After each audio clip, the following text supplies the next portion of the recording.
जादुई सुनहरा झरना। हरिया नाम का एक बेबस किसान था जिसके खेत बर्बाद होने के बाद उसे ऐसा सदमा लगा कि उसने बीमारी का बिछौना पकड़ लिया। वहीं पत्नी राधा अपने पति को ऐसे देखकर अंदर से टूट चुकी थी और उसकी दो सियानी बेटियां करिश्मा और आकांक्षा घर का खर्च चलाने के लिए दूसरों के घर झाड़ू पोछे का काम करती हैं। दोनों बहनें निशा नाम की मालकिन के घर काम कर रही थीं। तभी छोटी बहन आकांक्षा से सफाई करते वक्त एक फूलदान टूट जाता है, जिसके बाद निशा कहती है, ये क्या किया तुमने? तुम्हारी वजह से मेरा इतना कीमती फूलदान टूट गया। पता भी है कितने पैसों का है? मालकिन माफ कर दीजिए, गलती से हो गया है इससे। मालकिन जी मुझे माफ कर दीजिए, सफाई करते वक्त टूट गया। ऐसे कैसे माफ कर दूं? पहले ही तुमने मेरा एक काम बिगाड़ा था, ऊपर से लेट आती हो दोनों की दोनों। बस बहुत हुआ, तुम दोनों को अब मैं काम पर नहीं रख सकती। चले जाओ यहाँ से अभी। और ये रहे पैसे। मालकिन ऐसा मत कीजिए, हमारे माँ बाप की जिम्मेदारी हमारे सर के ऊपर है। हम क्या खाएंगे पिएंगे अगर आप हमें निकाल देंगी तो? वो मेरा सिरदर्द नहीं है, तुम जैसे कामचोरों को मुझे यहाँ नहीं रखना। ठीक है मालकिन, हम चले जाएंगे, पर कम से कम आप पैसे तो पूरे दीजिए हमारे। आहा, पूरे पैसे चाहिए महारानियों को? मेरा जो फूलदान टूटा है उसके पैसे तो तुम्हारी पगार से ही वसूलूंगी ना। चलो निकलो ये 50 रुपए लेकर। दोनों बहनें रोते हुए घर लौटते हुए कहती हैं, मेरी वजह से हुआ। अगर मैं ऐसे नहीं करती तो हमें वहाँ से निकलना नहीं पड़ता। अब हम क्या करेंगे? दीदी क्या खाएंगे हम? पिताजी और माँ की दवाई कैसी आएगी? अगर उन दोनों को ये बात पता चल गई तो माँ को और परेशानी हो जाएगी। नहीं नहीं आकांक्षा, हम माँ को नहीं बता सकते, हमें कोई काम ढूंढना होगा। तभी दोनों इधर उधर जाकर काम ढूंढने लगती हैं, पर हर कोई उन दोनों बहनों को काम देने से मना कर देता है। ऐसे में दोनों बहनें घर लौट आती हैं, जहां माया हरिया से कहती है, हमारी बेटियां बड़ी हो गई हैं हरिया जी, मुझे समझ नहीं आ रहा कि इनकी शादी कैसे होगी। हरिओम, आप बीमार पड़े हैं, मैं भी कुछ खास ठीक नहीं हूँ, कैसे सब होगा? अरे मुझे भी कुछ समझ नहीं आ रहा कि सब कैसे ठीक होगा। बेटियों की शादी का बोझ एक बाप के दिल पर बहुत भारी होता है। पता नहीं भगवान भी हम गरीबों का इम्तिहान क्यों लेता है, क्यों हमें इतनी तकलीफें देता है। छोटी, माता पिता को हमारी शादी की कितनी टेंशन है, काश हम किसी तरह कम कर पाते। दोनों बहनें अपने माता पिता की बात सुनकर घर के पास वाले झरने के पास चली जाती हैं और वहां बैठकर बहुत रोती हैं। अगले दिन भी वो जब काम ढूंढने जाती हैं और उन्हें काम नहीं मिलता, तभी दो औरतें कहती हैं, अरे देखो देखो, दोनों जवान लड़कियां पता नहीं कहां से घूम कर आ रही हैं। निशा ने तो इन्हें काम से निकाल दिया। जरूर कुछ हरकत की होगी जिस वजह से उसने काम से निकाल दिया। आ रही होंगी लड़कों से मिलकर। घर पर माँ बाप बूढ़े बीमार हैं, उन्हें क्या पता जवान लड़कियां बाहर क्या कर रही हैं। माँ बाप शादी तो कर पाएंगे नहीं, पैसे तो होंगे ही नहीं, गरीब जो है। दोनों बहनों को उन औरतों की बात बहुत चुभती है। आंखों में फिर आंसू लिए दोनों झरने के पास जा पहुंचती हैं और कहती हैं, देखा आकांक्षा, देखा तूने किस तरह से वो आंटियां हमें इतना गलत गलत कह रही थी, जबकि हमें करीब से जानती हैं वो लोग। फिर भी सच में हम कुछ करने के लायक नहीं हैं और माता पिता के सर पर बोझ हैं। सही कहती हो दीदी, हम अपनी माता पिता के सर पर बोझ हैं, उनका सहारा ही नहीं बन सके, इसलिए अब हम दोनों इस झरने में अपनी जान दे देंगे।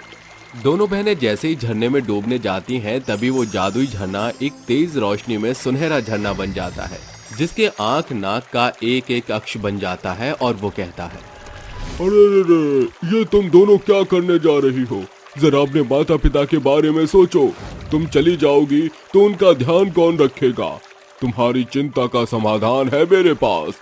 मैं तुम्हें सोने के सिक्के दूंगा जिससे अपनी गरीब जिंदगी में खुशियां ला सकती हो, अपने माता पिता का इलाज करवा सकती हो। हैरान मत हो, मैं एक जादुई सुनहरा झरना हूँ जो नेक दिल लोगों की मदद करता है, और इन पैसों से तुम अपनी शादी भी कर सकती हो, और जब भी तुम्हें मेरी मदद की जरूरत हो तो तुम हमेशा मेरे पास आ सकती हो।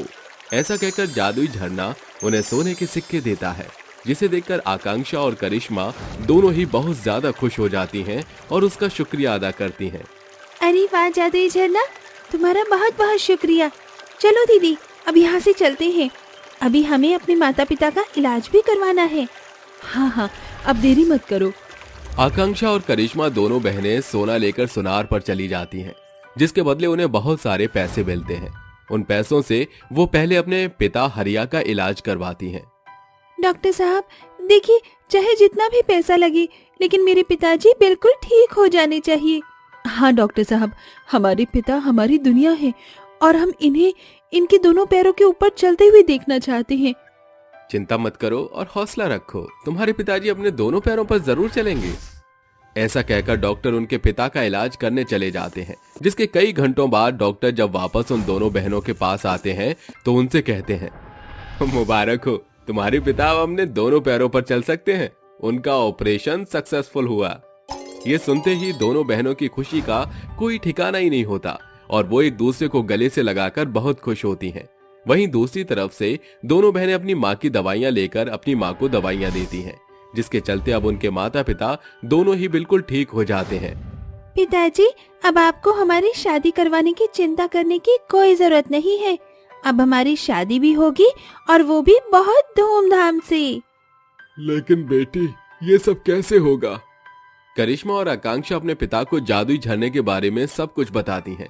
उन पैसों से दोनों बहनें अपने कच्चे घर को पक्के घर में तब्दील करवा लेती हैं, जिसके बाद वो दोनों बहनें जादुई झरने के पास जाती हैं और उससे कहती हैं, हे जादुई झरना, मुझे अपनी बहन की शादी करवानी है, मेरी मदद करो। तुम चिंता मत करो, मैं तुम्हारी हमेशा मदद करूंगा। तुम्हें जितना चाहिए उतना दूंगा।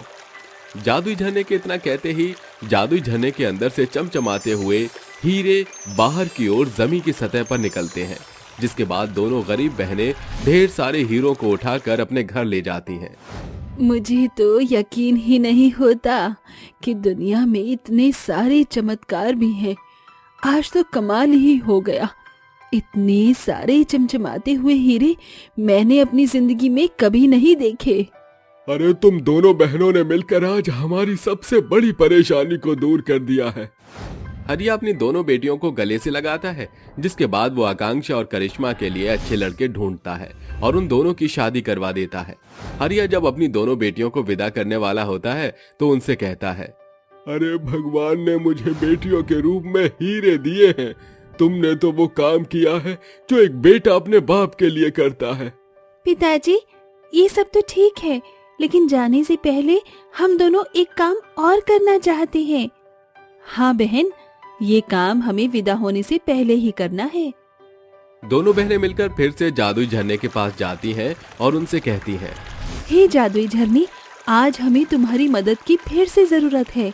हे जादुई झरने, हम दोनों बहनों की शादी तो हो गई है, लेकिन अब हमारे माता पिता अकेले रह जाएंगे। इसीलिए हम चाहते हैं कि हमारे माता पिता को कभी भी किसी चीज की कमी न पड़े। क्या तुम अपने जादू से हमें सोने के सिक्के दे सकते हो? अरे हाँ हाँ, क्यों नहीं। इतना कहते ही जादुई झरना उन्हें खूब सारे सोने के सिक्के दे देता है, जिसके बाद दोनों बहनें सोने के सिक्के लेकर अपने माता पिता के पास आती हैं और उन्हें वो सारे सोने के सिक्के देकर कहती हैं, आज के बाद आपको कभी भी किसी भी चीज की जरूरत नहीं पड़ेगी, और अगर आपको कोई भी परेशानी होती है तो आपकी बेटी हमेशा आपके पास है।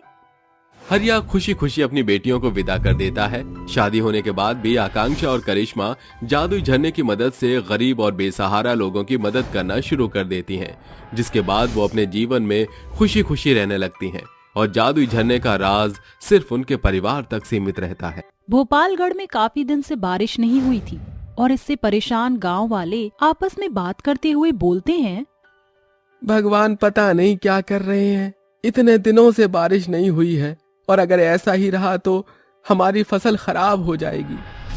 हाँ भाई, तुम सही बोल रहे हो। ऐसे ही रहा तो हम लोगों की फसल भी नहीं होगी, और जब फसल नहीं होगी तो हम क्या खाएंगे? हम तो भूखे मर जाएंगे। वो आपस में बात कर ही रहे होते हैं कि तभी वहाँ पर एक पंडित आता है और उनसे बोलता है, यहाँ पर जो समस्या है मैं उस समस्या को दूर कर सकता हूँ।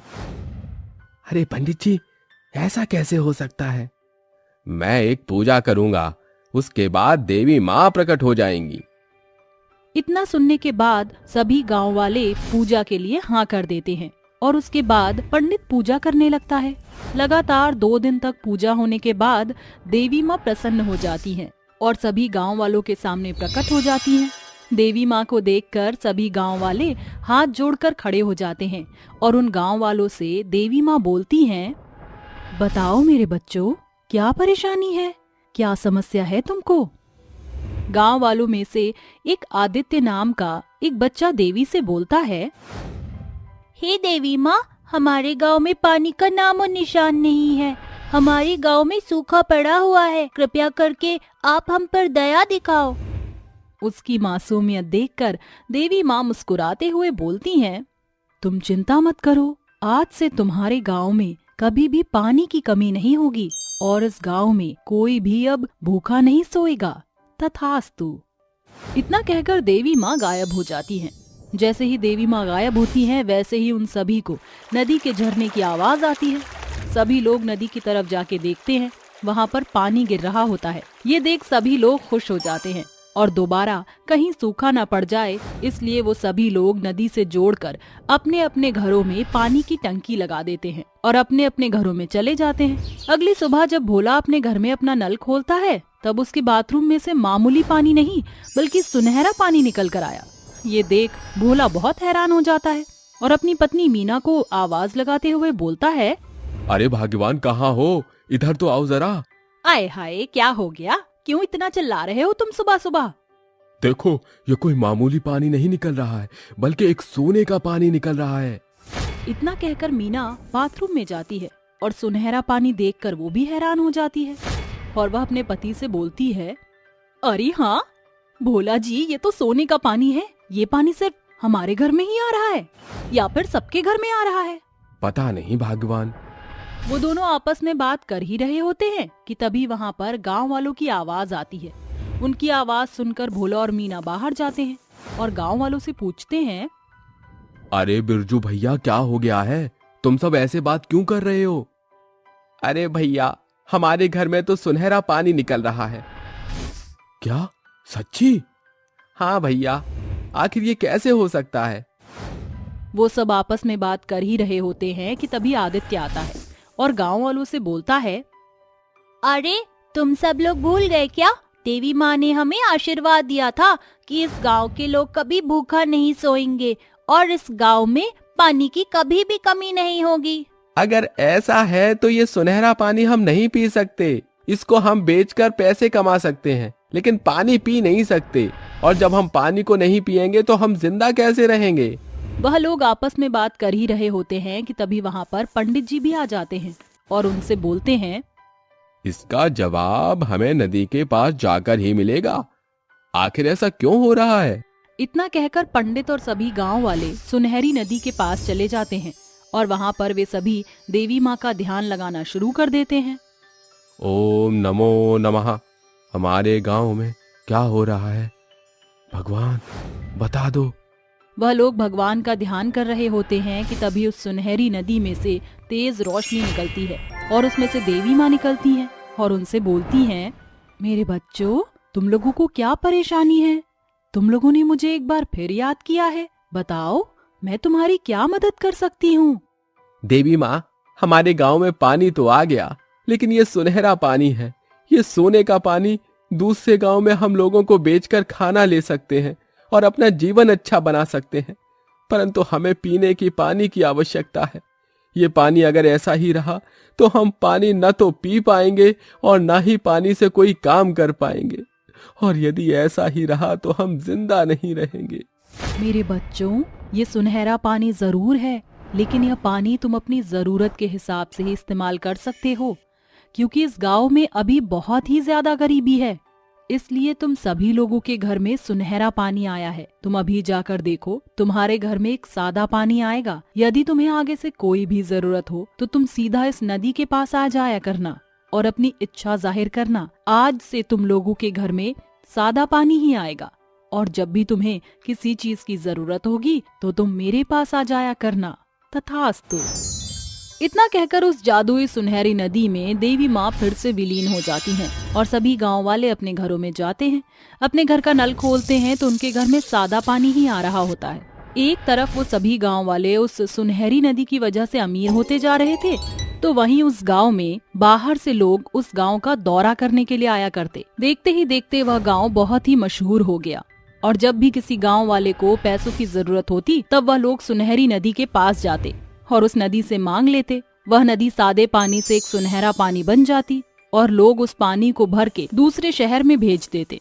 धीरे धीरे करके उस गांव के सभी लोग बहुत अमीर हो गए और लोगों की मदद करने लगे और इस गांव के सभी लोग खुशी खुशी रहने लगे।